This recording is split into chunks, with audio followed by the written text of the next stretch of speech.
I am Alan Kurtz. I am the senior gameplay designer on Battlefield 3. I've been with DICE for about 7 years now. I started out on 2142. I've also worked on both the Bad Company series, and Battlefield 3 is my first real Battlefield game. One of the things we really wanted to bring to the Battlefield 3 Premium experience was weapon customization. We looked at what was missing from our weapon customization and we said, we want camouflage. We want weapon camos that our premium players can use on the battlefield, show off, show that they're dedicated Battlefield players. So we have brought the F2000, the Peschneg, the L96 sniper rifle, and the Scar H carbine, and we have brought you some weapon camos that you can unlock through assignments. We think it'll let premium users really stand out on the battlefield. In close quarters, you're getting 10 new guns.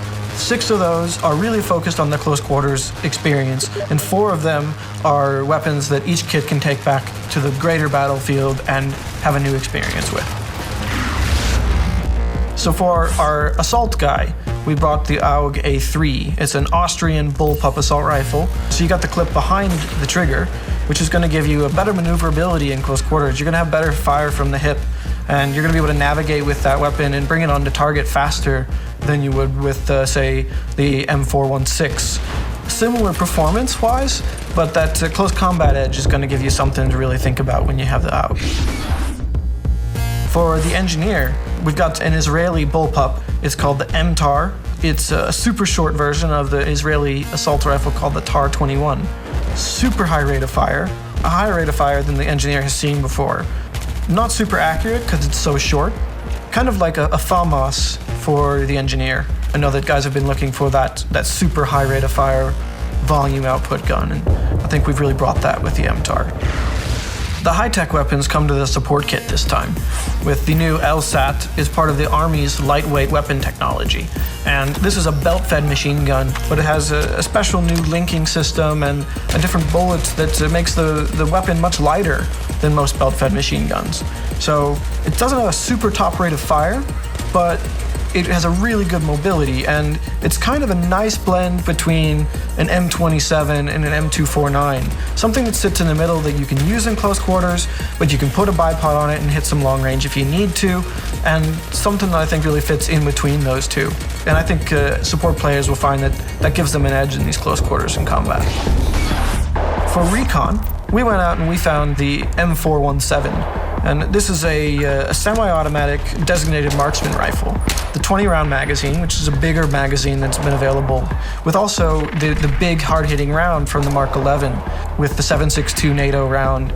So you're going to get the power of the 7.62 NATO in a shorter, more controllable package and a bit more mobility. It doesn't have the accuracy that the other semi-auto sniper rifles does, but it's definitely going to give you an option beyond just the SKS in a close quarters environment for playing recon, for being that team player with your beacon and with your tugs, and giving your players the intel and still being able to compete on a close combat level. When we look at weapons, we've got the ones that are class specific. We also always have some all-kit weapons, our PDWs, our shotguns. And we looked at our personal defense weapons and we realized we didn't have something that was hard-hitting up close with a good rate of fire. So we looked at the M5K. It doesn't have a very big clip, but it fires a powerful 9mm round. It's kind of a spray gun, not super accurate, but great mobility.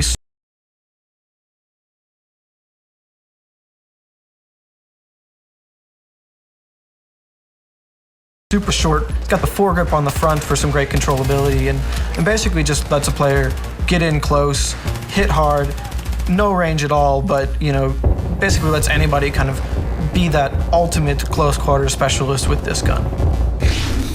Then we looked at the flip side, which is the shotguns. We wanted to bring back a pump shotgun that people could say, this is a combat pump shotgun. So we have brought over the SPOS 12. It's really an accurate pump shotgun. It's got a tight spread. You got to really get in close with it or be real accurate with it to get the full effect of it. It's a little bit of a blend of the speed of a semi-auto with a nice tight choke on the shotgun. Your pellets are going to land together, and I think we'll find players are going to really enjoy the new aspect of this SPOS 12 when it comes into their close quarters combat.